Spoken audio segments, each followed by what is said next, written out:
A little girl warns millionaire again. No one believes me, but you have to. He calls the police. Before we get going, drop a comment if you believe healing energy begins with care. Enjoy the story. In the quiet elegance of the low mansion, where crystal chandeliers cast dancing shadows across marble floors, 7-year-old Nina Rosewell clutched her worn diary against her chest. Her light brown hair caught the afternoon sunlight streaming through tall windows as she stood in the doorway of Sebastian's office, her small frame trembling with the weight of a truth too heavy for her young shoulders. Sebastian Lowe, 40 years old and worth millions from his network security empire, looked up from his computer screen. His steel gray eyes, hardened by years of corporate betrayals, softened only when they fell upon the little girl he'd rescued from the orphanage 3 years ago. Nina had been just 4 when he found her, orphaned by a mysterious fire that claimed her mother's life. Now she was the only person in his cold, calculated world who could still make him smile. "Daddy Sebastian," Nina whispered, her voice barely audible above the gentle hum of his computers. She always called him that. Never just Sebastian, never just Daddy. It was their special bond forged through shared loneliness and an unspoken understanding that they needed each other. Sebastian saved his work and turned his chair to face her, completely. Something in her tone made his business instincts sharp. That same sixth sense that had warned him about corporate betrayals and hostile takeovers. Nina wasn't prone to dramatics or childish fears. If anything, the adults in his household often complained she was too observant, too questioning for a 7-year-old. She noticed things others missed. When people's voices changed mid-conversation, when someone's smile didn't reach their eyes, when stories had holes that adults seemed content to ignore. "What is it, sweetheart?" he asked, his voice gentle but alert. Nina stepped closer, her small hands gripping the diary tighter. "No one believes me, but you have to believe." Her brown eyes, so much like her mother's in the one photograph he'd seen, held a gravity that made Sebastian's chest tighten. "Miss Claudia was at the fire that year. The fire that took my mama away. I found her face in an old photo of my mother's." The words hung in the air like smoke, thick and suffocating. Sebastian felt his world tilt slightly on its axis. Claudia Morrison, his girlfriend of 8 months with her sharp intelligence and warm smile, had been his anchor in a sea of corporate sharks. She understood his work, shared his vision for digital security, and most importantly, she seemed to genuinely care for Nina. "Nina, that's a very serious thing to say." Sebastian managed, his logical mind already working through possibilities. "Claudia does charity work. She's been to many places helping people. It could just be a coincidence." But even as he spoke the words, something cold settled in his stomach. Nina had never lied to him, not once, and her memory was extraordinary, almost photographic in its precision. She could recall conversations word for word, remember faces from fleeting glimpses, notice details that adults missed entirely. More than once, her observations had helped him solve complex security problems at work, her child's perspective cutting through adult assumptions to reveal simple truths everyone else had overlooked.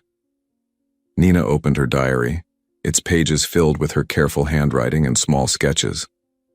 Each entry was dated and detailed, a testament to the methodical mind that would one day make her an exceptional investigator. "I wrote everything down, just like you taught me. The date, what I remembered about that night, what Mama told me, before—" Her voice broke slightly. "Before she couldn't tell me anything anymore." Sebastian knelt down to Nina's eye level, his heart hammering against his ribs. "Show me," he said quietly. As Nina turned the pages of her diary, pointing to entries and sketches, Sebastian found himself staring into the face of a mystery that would either destroy his faith in the woman he thought he loved, or teach him that sometimes the most important truths come from the smallest voices. 3 days passed since Nina's revelation, and Sebastian couldn't shake the image of her small face, so certain, so afraid. He'd been in back-to-back security consultations, advising corporations on protecting their digital assets, but his mind kept drifting to Claudia's easy laughter over dinner, her gentle way with Nina. the way she'd seamlessly integrated into their unconventional family. It was Thursday evening when Nina appeared in his office again, this time carrying something, wrapped in one of her mother's old scarves. The fabric was faded blue silk, one of the few possessions Nina had from her previous life. "I found something else," she announced, unwrapping the bundle with the reverence of someone handling sacred artifacts. Inside was a photograph, edges yellowed with age but the image still clear. Sebastian recognized it immediately as one from Nina's mother's belongings, items he'd carefully preserved for Nina to have when she was older. But this photo, he'd never seen before. "I was looking through Mama's memory box," Nina explained, her fingers tracing the edge of the photograph. "I remembered there were pictures from the community center where she volunteered. Look at this one." Sebastian took the photograph, his breath catching. It showed a group of volunteers at what appeared to be a charity event. The banner in the background read, "Community Fire Safety Awareness, September 2020. That was just 2 months before the fire that killed Nina's mother. And there, standing third from the left with a bright smile, was unmistakably Claudia Morrison. But her hair was different, darker, and she looked younger. She was wearing a volunteer t-shirt and had her arm around an older woman Sebastian didn't recognize. "Claudia told me she only moved to the city last year," Sebastian said slowly, his security expert mind cataloging inconsistencies like a computer processing data. "She said she'd never been involved in community work here before." Nina nodded, gravely. "That's what made me remember. When she told us that story about starting fresh in a new place, I kept thinking I'd seen her before. It took me a long time to remember where." Sebastian studied his adopted daughter's face. At 7, Nina possessed an unsettling ability to read people and situations. Her memory was a gift that sometimes seemed more like a burden, storing details that adults preferred to forget or ignore. "There's more," Nina continued, pulling out her mother's old diary from the bundle. Unlike Nina's current journal, this was an adult's diary, filled with her mother's flowing handwriting. "Mama wrote about the volunteers. Look at this entry." She pointed to a page dated October 15th, 2020, just 3 weeks before the fire. Sebastian read aloud, "Something felt wrong at today's safety meeting. The new volunteer, CL, kept asking specific questions about our apartment building's layout and exit routes. When I mentioned we lived on the 3rd floor in 3B, she made a note. I don't know why, but I felt uncomfortable. Maybe I'm being paranoid. But there was something about the way she looked at Nina when she asked about children in the building." The diary entry continued.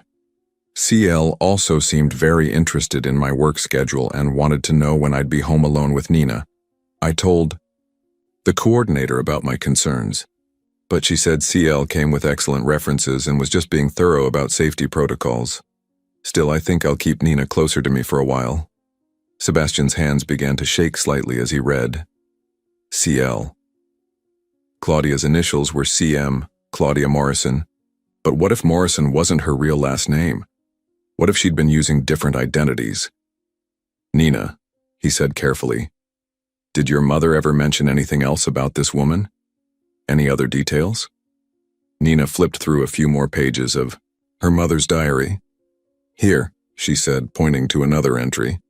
"Mama wrote that CL asked her lots of questions about Daddy Sebastian's work when Mama mentioned that she hoped to meet someone nice someday. CL wanted to know what kind of security work he did, which companies he worked with." The room seemed to grow colder around them. Sebastian's rational mind was at war with his heart. Claudia couldn't be the same person. It had to be a coincidence.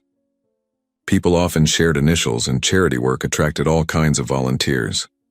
But Nina's next words shattered his remaining denial. "I remember that night," Nina said quietly, her voice taking on the distant quality it always had when she recalled traumatic memories. "Before the fire started, I saw someone in the alley behind our building, someone watching our windows. It was dark, but when she turned, I saw her face in the streetlight." Nina looked directly into Sebastian's eyes. It was the same face from the charity photo. It was Miss Claudia. Sebastian didn't sleep that night. He lay in his king-sized bed, staring at the ceiling while Claudia slept peacefully beside him, her breathing steady and calm. Every rational part of his mind screamed that he was entertaining the fantasies of a traumatized child. But the evidence Nina had presented gnawed at him like a persistent ache. By morning, Sebastian had made a decision. If Claudia was innocent, then investigating her background would prove Nina wrong and put this matter to rest. If Claudia wasn't innocent, well, his entire career had been built on the principle that true security came from verification, not trust. He waited until Claudia left for her morning yoga class before making his move. Using his security clearance and professional connections, Sebastian began a careful background check. What he found made his blood run cold. Claudia Morrison had indeed only existed in official records for the past 18 months. Before that, the trail went dead. No credit history, no previous addresses, no employment records. For someone claiming to be 36 years old, she had remarkably little digital footprint before arriving in the city. But that wasn't the most disturbing discovery. Using facial recognition software from his security company, Sebastian cross-referenced Claudia's image with national databases. 3 hits came back. Claudia Morrison, current identity. Clara Lakefield, used in Denver from 2018-2020. And Catherine Liu, used in Portland from 2015 to 2018. Each identity had been carefully constructed, complete with social security numbers, credit histories, and employment records. This wasn't the work of an amateur. This was professional-grade identity theft and creation, the kind used by intelligence operatives or high-level criminals. The precision of the false identities suggested someone with access to government databases and sophisticated forgery networks. Sebastian's hands trembled as he realized that, whoever Claudia really was, she had resources and connections that went far beyond simple corporate espionage. When Claudia returned from yoga, Sebastian was sitting in his office, Nina's mother's, diary open on his desk. He watched Claudia's face carefully as she entered, looking for any sign of recognition or concern. "Good morning, darling," Claudia said, leaning down to kiss his cheek. Her skin smelled of lavender and something else, something clinical that Sebastian had never noticed before. "You're up early, big meeting today?" "Just doing some research," Sebastian replied, not moving to close the diary. "Claudia, I've been thinking about what you told me about your background. You mentioned you'd never done community work before moving here." A microsecond of something flickered across Claudia's face. If Sebastian hadn't been watching for it, he would have missed it entirely. But there it was, a tightening around her eyes, a barely perceptible pause before she answered. "That's right," she said smoothly. "I wanted a fresh start when I came. Here. New city, new opportunities to give back." Sebastian nodded and picked up the charity photograph Nina had found. "That's interesting because Nina found this in her mother's things. It's from a fire safety awareness event in September 2020. This woman here," he pointed to Claudia's figure in the photo, "looks remarkably like you." Claudia leaned in to examine the photograph, and Sebastian watched her face carefully. Again, that microsecond of recognition before her expression shifted to polite confusion. "I can see why Nina might think that," Claudia said, her voice remaining steady. "But it's not me. I wasn't even in this state in 2020. I was still living in California then, working at a tech startup in San Francisco." The lie came so easily, so naturally, that Sebastian almost believed it himself. But he'd already verified that no Claudia Morrison had ever worked for any tech company in San Francisco. The identity simply hadn't existed yet. "Of course," Sebastian said quietly. "I told Nina it must be a coincidence." But as Claudia left the room, Sebastian caught something else. When she thought he wasn't looking, she pulled out her phone and sent a quick text message. The action was so swift, so furtive, that it raised every alarm bell in Sebastian's professionally paranoid mind. That afternoon, while Claudia was out running errands, Sebastian made another discovery.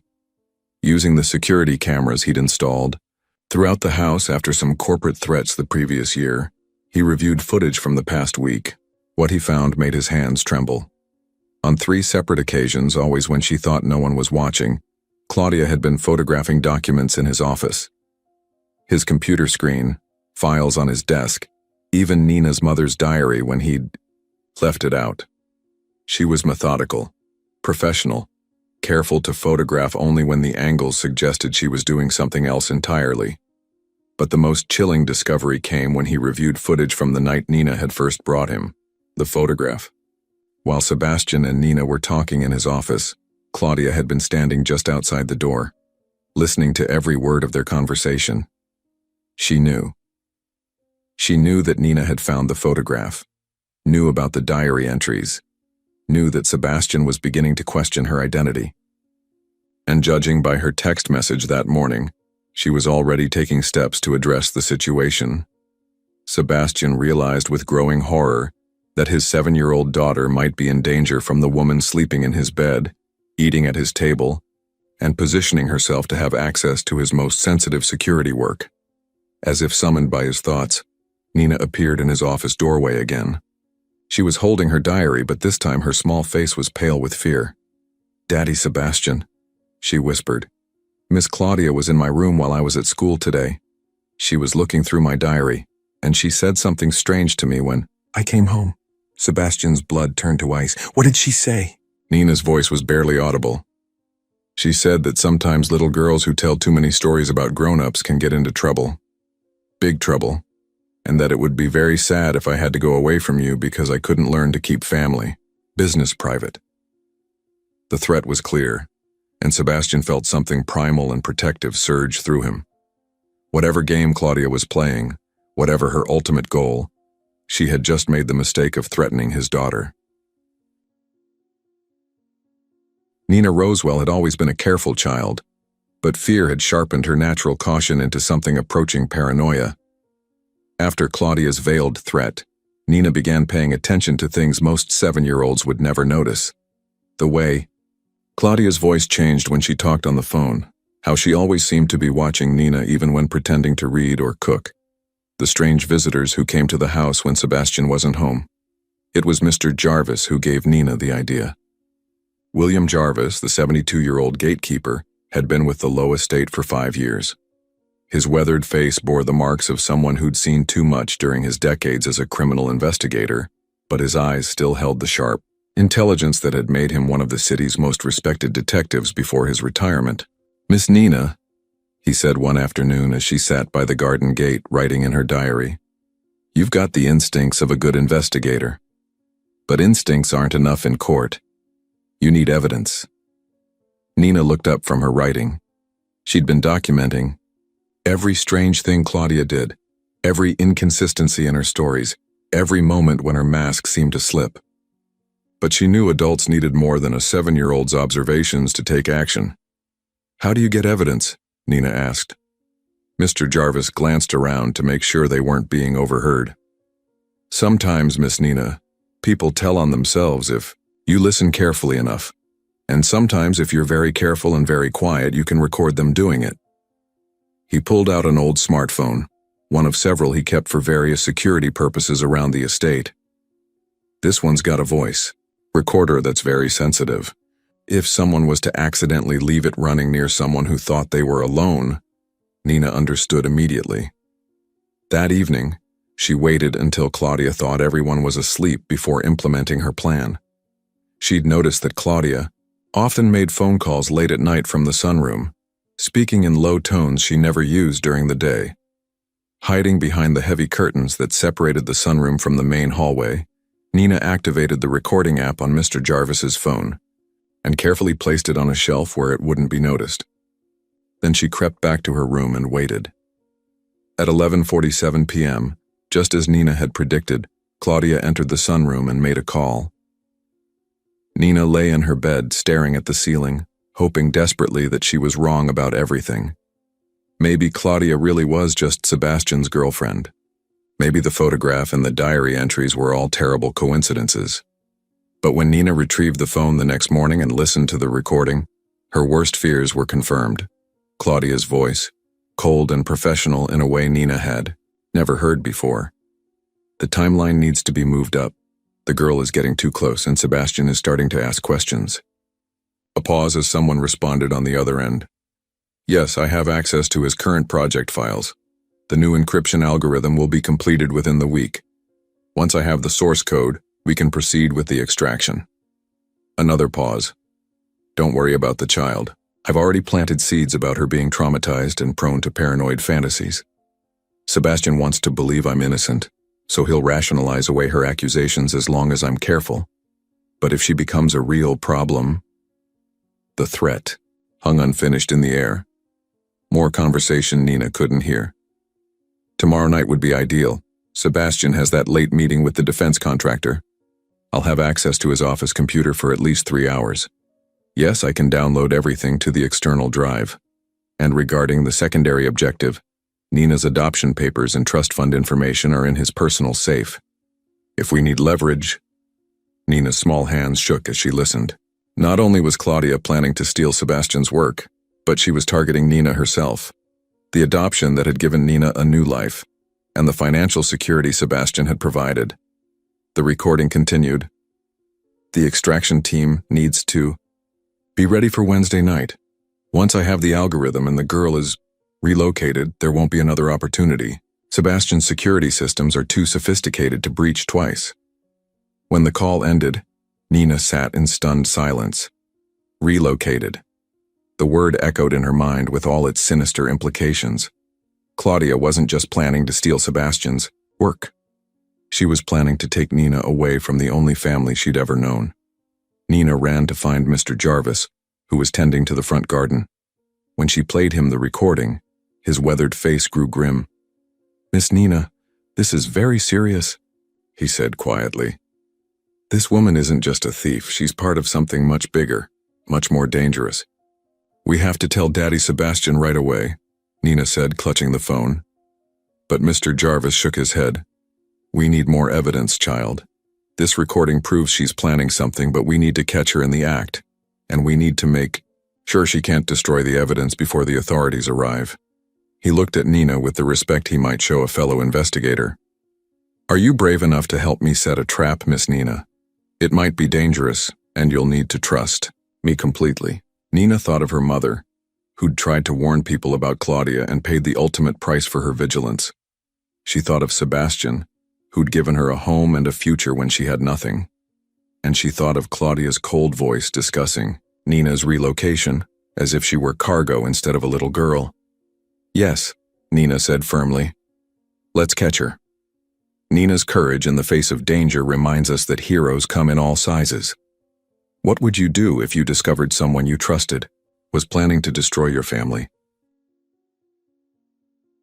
Nina's hands shook as she approached Sebastian's office that Tuesday evening. Mr. Jarvis's phone containing the incriminating recording clutched against her chest. She'd practiced what she would say, how she would explain what she'd discovered, but her heart hammered so hard she could barely breathe. Sebastian was at his computer reviewing security protocols for a new client. The soft glow of multiple monitors illuminated his face, highlighting the stress lines that had deepened since Nina first showed him her mother's diary. He looked up when she entered, immediately noting her pale complexion and the way she kept glancing toward the hallway. "What is it, sweetheart?" he asked, saving his work and turning to give her his full attention. "I have proof," Nina whispered, holding up the phone. "About Miss Claudia, about what she's really planning." Before Sebastian could respond, Claudia's voice floated from the doorway, warm and concerned. "Nina, honey, what are you doing with someone's phone? That's not yours." "Is it?" Nina spun around, her face going white. Claudia stood in the doorway wearing one of her perfectly chosen casual outfits, her expression radiating the kind of gentle concern that had fooled Sebastian for months. But Nina could see something else in her eyes now, something cold and calculating. It's Mr. Jarvis's phone," Nina stammered. "He let me borrow it to..." "To what, sweetheart?" Claudia moved into the room with fluid grace, extending her hand. "Whatever you were doing, I'm sure Mr. Jarvis needs his phone back.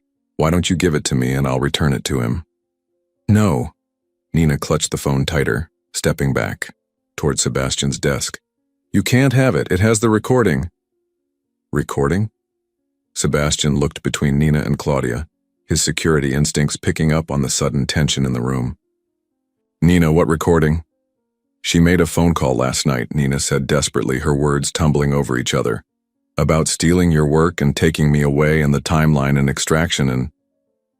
She pressed the play button on the recording app, but nothing happened. The screen showed an error message. File not found. Nina's heart stopped.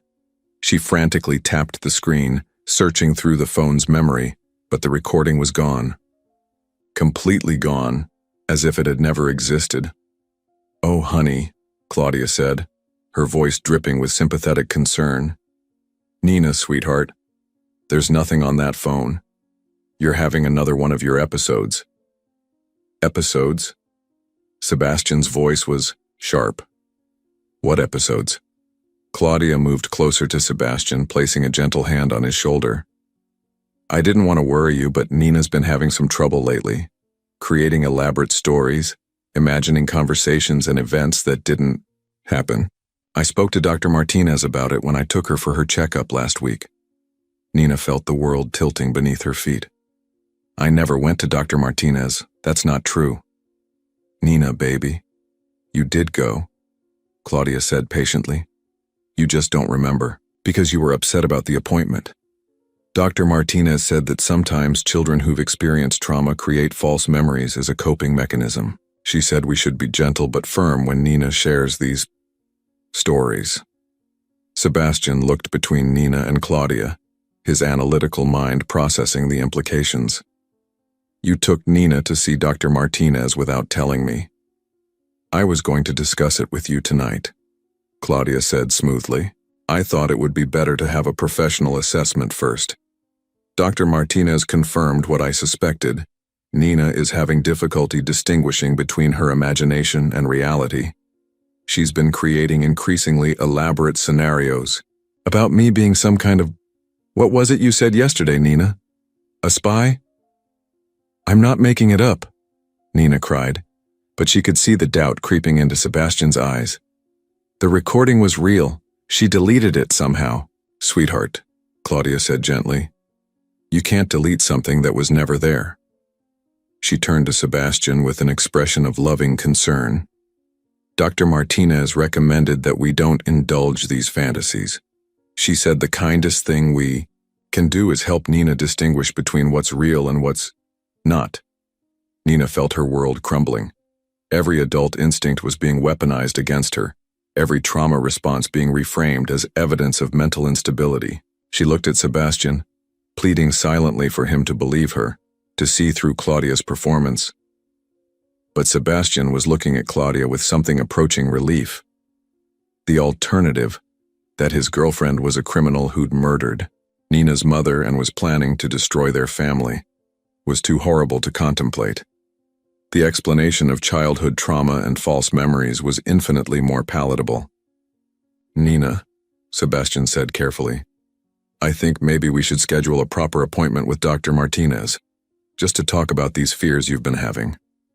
"They're not fears, they're warnings," Nina insisted, but she could hear the desperation in her own voice. "Mr. Jarvis believes me. Ask Mr. Jarvis." "Actually," Claudia said with apparent reluctance, "that's another concern. Mr. Jarvis has been encouraging Nina's fantasies. I hate to say it, but I think his background in criminal investigation is making him see conspiracies where there aren't any. He's been filling Nina's head with ideas about evidence and recordings and..." She sighed as if deeply troubled. "I'm worried he's not a healthy influence on her right now." Sebastian rubbed his forehead, looking suddenly exhausted. "Maybe Mr. Jarvis should take some time off, just until we get Nina's situation sorted out." "No!" Nina cried. "You can't fire Mr. Jarvis. He's the only one who believes me." "No one's being fired," Sebastian said, but his tone suggested the decision was already made. Just a temporary break. Nina realized with growing horror that Claudia had systematically undermined every source of support she had. The recording was gone, Mr. Jarvis was being removed, and even Sebastian's love for her was being turned into a weakness that made him susceptible to Claudia's manipulation. But the worst blow came when Sebastian gently took the phone from her hands.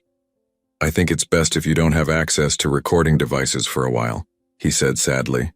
And Nina, no more stories about Claudia, okay? If you're scared or confused about something, come to me directly. But these elaborate scenarios have to stop. As Nina ran from the room, tears streaming down her face, she heard Claudia's voice floating after her. Poor little thing. Trauma affects children in such unpredictable ways, but Nina knew the truth. Claudia hadn't just deleted a recording.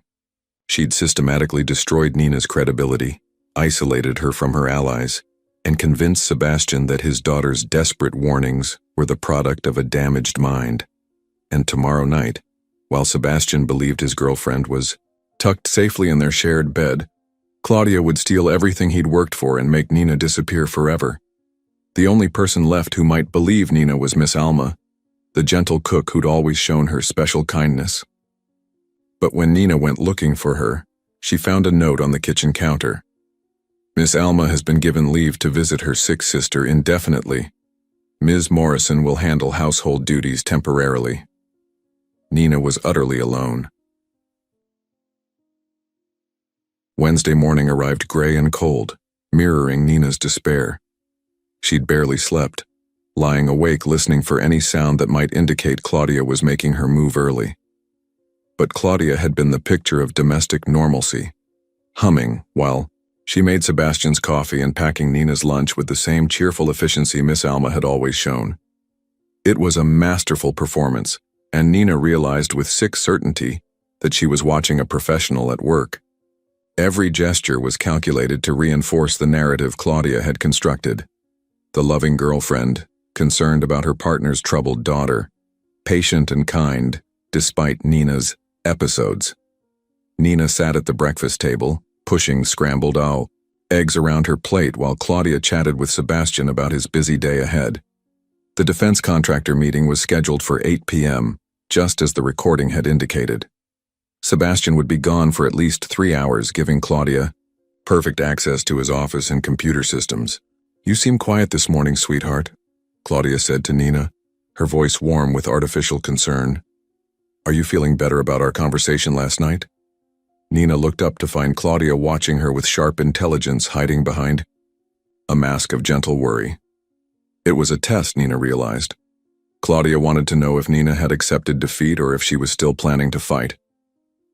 "I'm fine," Nina said quietly, forcing herself to take a bite of eggs she couldn't taste. "Good," Claudia smiled, but her eyes remained cold. "Sometimes it's hard for little girls to understand complicated adult situations, but I'm sure once you talk to Dr. Martinez you'll feel much better about everything." The threat was subtle, but clear. If Nina continued to cause problems, she'd find herself in a doctor's office being evaluated for psychological problems that didn't exist. And once an official medical opinion declared her unstable, anything she said about Claudia would be dismissed as the delusions of a troubled child. After Sebastian left for work and Nina departed for school, Claudia settled into her role as the perfect domestic partner. She cleaned the house, organized Sebastian's papers, and made phone calls that anyone monitoring would assume were related to wedding planning or household management. But Mr. Jarvis was watching.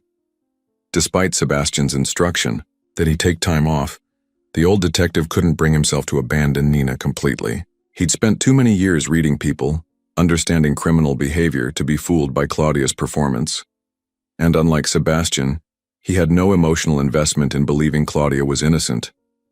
From his position at the estate's security monitoring station, Mr. Jarvis watched Claudia through the network of cameras Sebastian had installed. Most people forgot about the cameras after a while, becoming comfortable enough to let their guard down.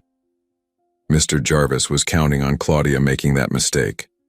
At 2:30 p.m., she did.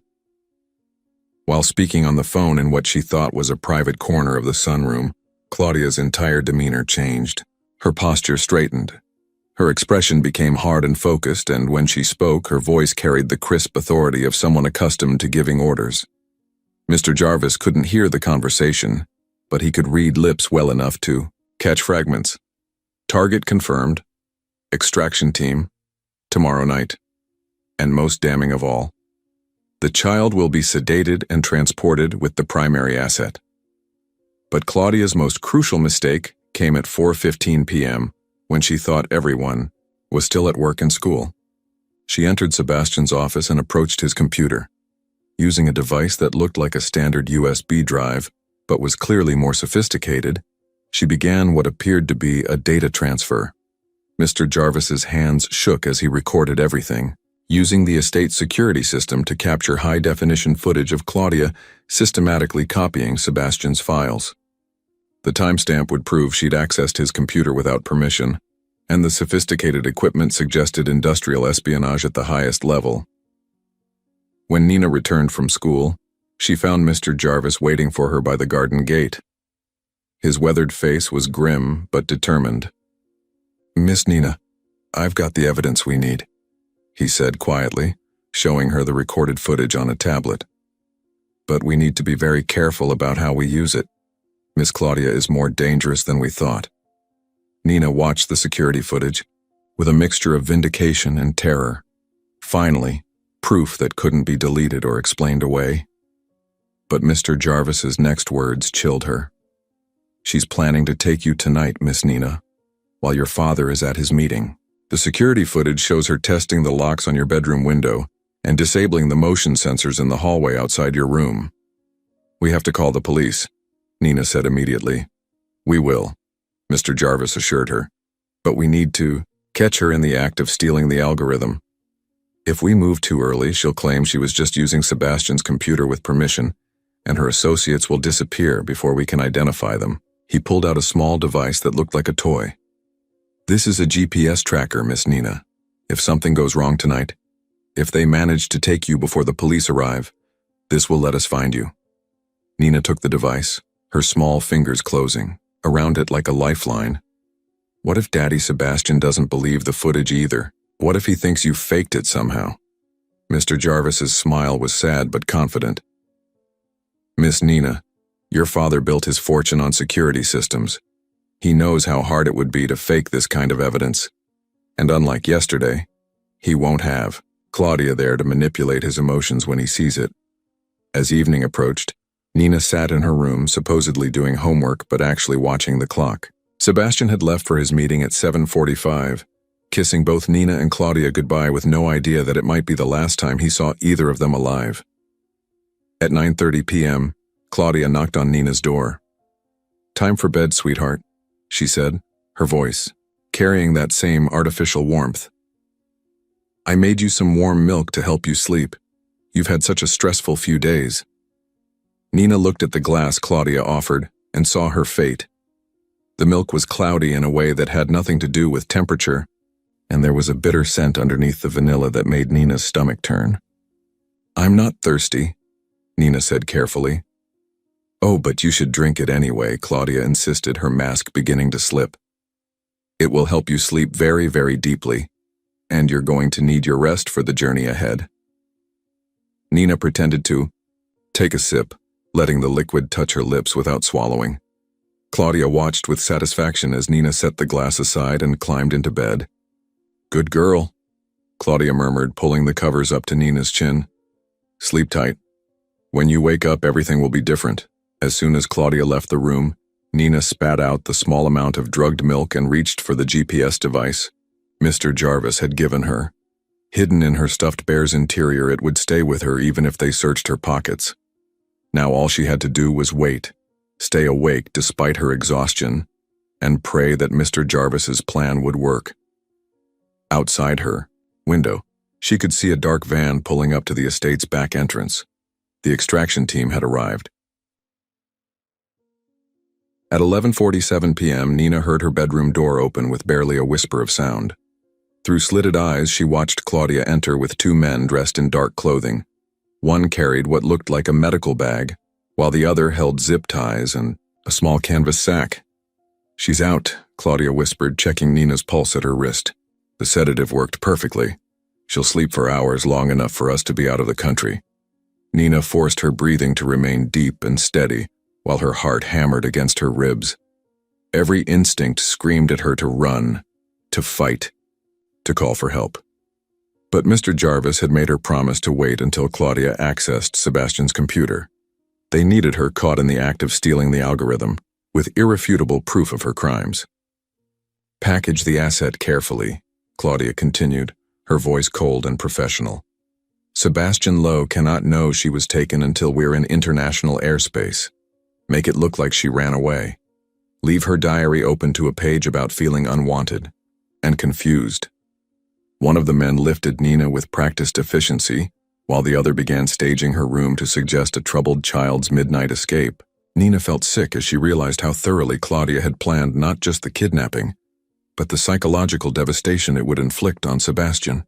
He'd spend the rest of his life believing Nina had run away because he hadn't believed her warnings. They carried Nina downstairs and placed her in the back of the van, where a third person waited with more sedatives. Nina kept her eyes closed and her body limp while fighting every instinct that told her to struggle. "Give her another dose in 20 minutes, Claudia instructed. "We can't risk her waking up during transport." She checked her watch. "I need exactly 45 minutes to complete the download and wipe the security system. Then we leave." Nina waited until she heard Claudia's footsteps fade before carefully opening one eye.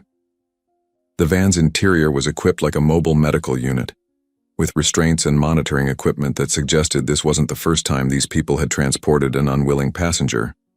But they'd made one crucial mistake. They hadn't searched her thoroughly enough. The GPS tracker remained hidden in her stuffed bear, which they'd brought along to maintain the illusion that Nina had packed for a voluntary departure. Inside the house, Claudia was systematically looting Sebastian's digital life. Mr. Jarvis watched from the security center as she accessed files containing years of research, client lists, and most damaging of all, the new encryption algorithm that several government agencies had commissioned for national security applications. At email. 12:15 a.m. Mr. Jarvis made his move. He called Sebastian first, knowing the meeting wouldn't be over, but also knowing Sebastian always answered calls about Nina. "Mr. Lowe, you need to come home immediately," Mr. Jarvis said without preamble. "Nina has been taken, and Miss Morrison is stealing your algorithm as we speak." "What?"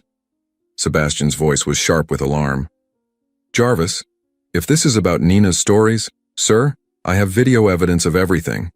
Miss Morrison drugged Nina and handed her over to a kidnapping team. "She's in your office right now copying your files to an external drive. I'm calling the police as soon as I hang up, but you need to see this for yourself."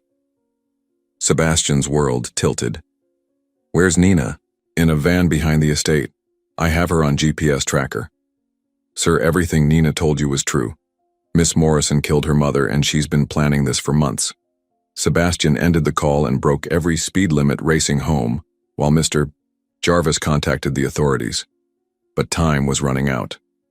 Claudia's download was nearly complete, and the van with Nina was preparing to leave. At 12:32 a.m., Sebastian burst through his front door to find Claudia calmly disconnecting her equipment. From his computer, she looked up with mild surprise, as if she'd been caught reading a magazine instead of committing industrial espionage. "Sebastian, you're home early," she said with that same warm smile. "How was your meeting?" For a moment, Sebastian wavered. The woman standing in his office looked exactly like the person he'd fallen in love with, the gentle presence who'd brought warmth to his cold corporate world. It seemed impossible that this was the same person who'd orchestrated Nina's kidnapping and her mother's death. Then Mr. Jarvis entered behind him, carrying a tablet displaying the security footage. "Sir, this shows everything.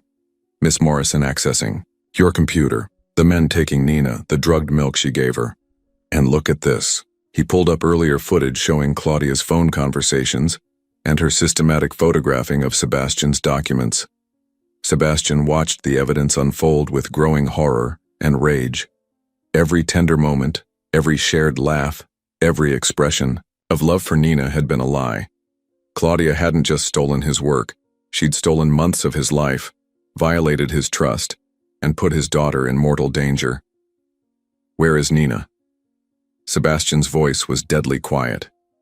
Claudia's mask finally slipped. Completely. Her expression became cold and calculating, all pretense of affection vanishing. "Nina is safe. For now. But her continued well-being depends on your cooperation." "The police are already on their way," Mr. Jarvis announced, and Miss Nina activated her GPS tracker. "We know exactly where she is. Claudia's eyes flickered with something like respect. Clever child. I underestimated her resourcefulness. She pulled out her phone. But you've both underestimated mine. She was calling her associates, presumably to accelerate the timeline. But before she could complete the call, Sebastian reached into his desk drawer and pulled out a device that looked like a simple remote control. What you've both underestimated, Sebastian said, pressing a button, is that this house has more security features than you realize. Every electronic device in this building just lost all connectivity. Your phone, your equipment, even the van. Outside, they're all dead. Claudia's phone screen was indeed blank, as was her sophisticated copying equipment. Sebastian's security system included electromagnetic pulse capabilities designed to prevent digital espionage. By activating it, he'd cut off Claudia's communication with her team and trapped them all within the estate grounds. Now, Sebastian continued, his voice carrying the authority that had built a security empire, you're going to tell me exactly where my daughter is and exactly who you work for. Because the police will be here in exactly 12 minutes, and you have until then to decide whether you want to be charged with kidnapping a child or with kidnapping a child and murdering her mother. For the first time since Nina had met her, Claudia looked genuinely afraid. The next 20 minutes unfolded with the precision of a military operation. Police units surrounded the estate while Sebastian, guided by Nina's GPS signal, led officers to the van where his daughter was being held. They found Nina conscious, but groggy, having managed to avoid most of the sedatives while maintaining her pretense of unconsciousness. The moment Sebastian saw her, alive and relatively unharmed, his professional composure cracked completely. He gathered Nina into his arms, holding her as if he could shield her from every danger the world might contain. "I'm sorry I didn't believe you," he whispered against her hair. "I'm so sorry, sweetheart." "It's okay, Daddy Sebastian," Nina mumbled, still fighting the effects of the drugs she'd been forced to ingest. "You believe me now. And we caught the bad guys."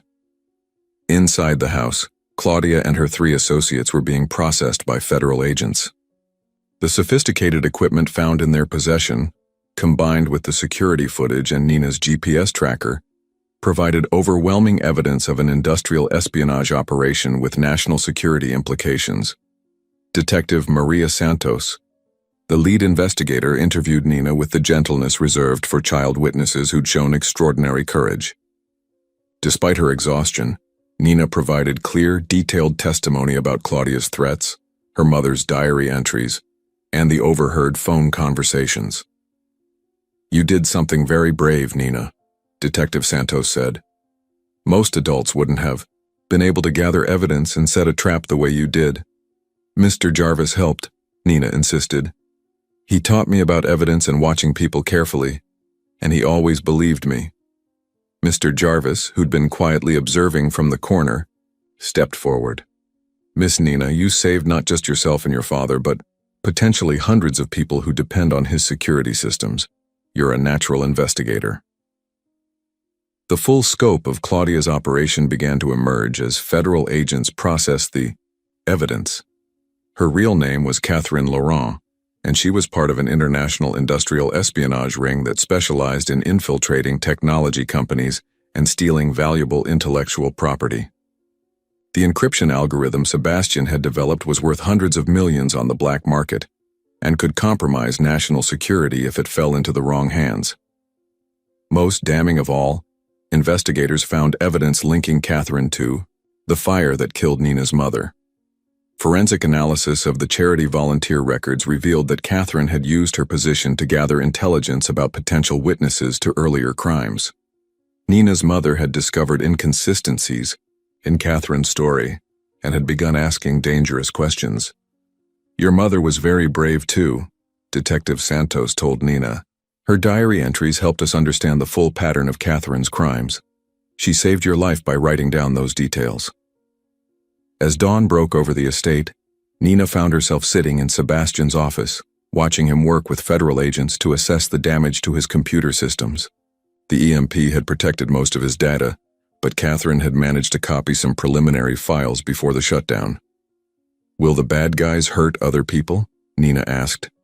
Sebastian turned from his conversation with the agents to face his daughter. Not anymore. Because of what you did, we caught the entire network. They won't be able to hurt anyone else.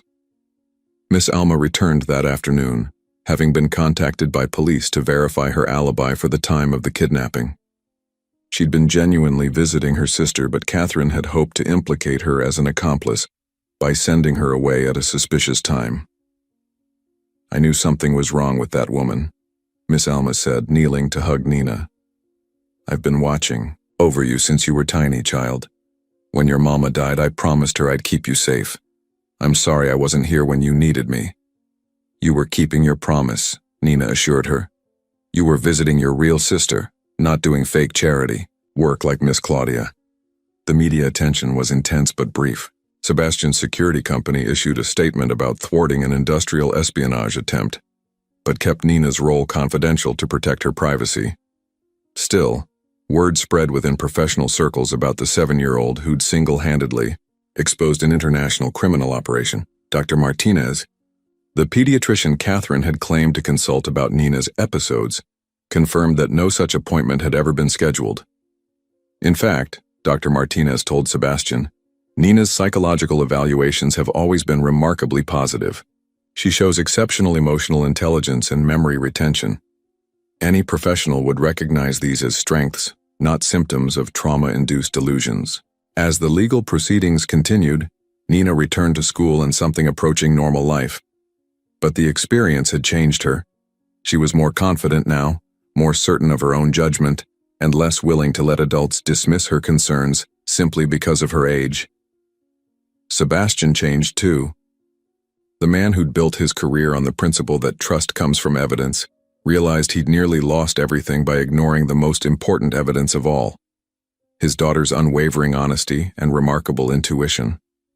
From now on, he told Nina one evening as they sat in his office, "When you tell me something is wrong, I listen. No questions, no rationalizations, no excuses. You've earned that trust." Nina smiled and pulled out a new diary, one she'd started since the arrest. "I'm still going to write everything down, though, just in case." "Good," Sebastian said. "And Nina, I've been thinking about what Mr. Jarvis said about you being a natural investigator. How would you feel about taking some special classes in digital, security and criminal justice? When you're older, if you want, we could work together professionally." Nina's eyes lit up with excitement. "Like partners?" "Like partners," Sebastian confirmed. "The best investigative team in the business. Low security." For the first time since her mother's death, Nina felt truly secure in her future. She had a family that believed in her, a home where truth was valued above comfort, and the knowledge that she could protect the people she loved. And somewhere in the back of her mind, she was already wondering what other mysteries might be waiting to be solved. 6 months later, Nina Rosewell stood at the podium of the National Center for Missing and Exploited Children, her light brown hair neatly braided and her small hands steady as she held her prepared speech. The audience was filled with law enforcement, professionals, child psychologists, and parents whose own children had been victims of crimes. Sebastian sat in the front row, his chest tight with pride and a lingering protectiveness that would probably never completely fade. Next to him, Mr. Jarvis wore his rarely used dress uniform, the civilian service medal gleaming on his chest. Miss Alma had taken the day off to attend, carrying tissues she suspected she'd need. "My name is Nina Rosewell," Nina began, her voice carrying clearly through the microphone. "And I want to talk to you about believing children even when what they're saying sounds impossible." She spoke for 15 minutes, telling her story with the same careful attention to detail that had ultimately saved her life. She talked about the importance of writing things down, of trusting your instincts, and of the adults who'd helped her by taking her seriously even when others wouldn't. "I learned that faith isn't just believing something because it feels right," Nina concluded. "Real faith means acting on what you know is true, even when it's scary or difficult. My mama had faith enough to write down her suspicions. Mr. Jarvis had faith enough to help me gather evidence. And Daddy Sebastian finally had faith enough to act on that evidence even though it meant accepting that someone he loved had been lying to him. The applause was long and heartfelt. Later, during the reception, Nina was approached by dozens of people who wanted to share their own stories or thank her for her bravery. A young police officer knelt down to Nina's eye level. "I have a daughter about your age," she said. "After hearing your story, I'm going to listen to her differently. Really listen the way Mr. Jarvis listened to you." Nina smiled. "Sometimes grown-ups think kids don't understand things, but we see a lot. We just need someone to believe us." On the drive home, Sebastian glanced at Nina in the rearview mirror. She was writing in her latest diary, documenting the day's events with the same meticulous care she'd always shown. "What are you writing about today?" he asked. "The police officer who talked to me," Nina replied. "She said something important about listening to her daughter. I want to remember it exactly." Sebastian smiled. Nina had been enrolled in a special program for gifted children with interests in law enforcement and digital security. On weekends, she sometimes helped him review security protocols, her young perspective often catching details that adults missed. Their house felt different now. Where there had once been elegant but cold sophistication, there was now warmth and genuine connection. Miss Alma's cooking filled the kitchen with wonderful smells. Mr. Jarvis tended gardens that bloomed with life, and Nina's laughter echoed through rooms that had been too quiet for too long. Sebastian had also changed his business practices. Low Security now offered specialized services for protecting children from digital predators and helping law enforcement agencies investigate crimes against minors. The company's new motto, suggested by Nina, was simple: truth protected, justice served. That evening, as Sebastian tucked Nina into bed, she showed him a note she'd written and pinned to her bulletin board. "True faith is when you act before it's too late. Your mama would be proud of you," Sebastian said, kissing her forehead. "I think she is proud," Nina replied sleepily. "Sometimes when I'm writing in my diary, I feel like she's helping me remember the important details." Sebastian turned off the light, but Nina's voice stopped him at the door. "Daddy Sebastian, if someone tries to hurt our family again, they're going to have a much harder time, because now we know how to work together." "Yes, we do," Sebastian agreed. "And Nina, no one will ever have to face anything alone in this house.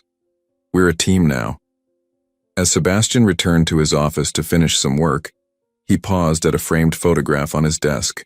It showed Nina receiving her certificate from the Children's Advocacy Center. But what made the photo special was the expression on her face: confident, determined, and utterly unafraid.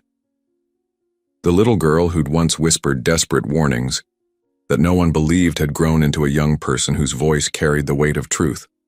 She'd learned that real courage wasn't the absence of fear, but the willingness to act despite it.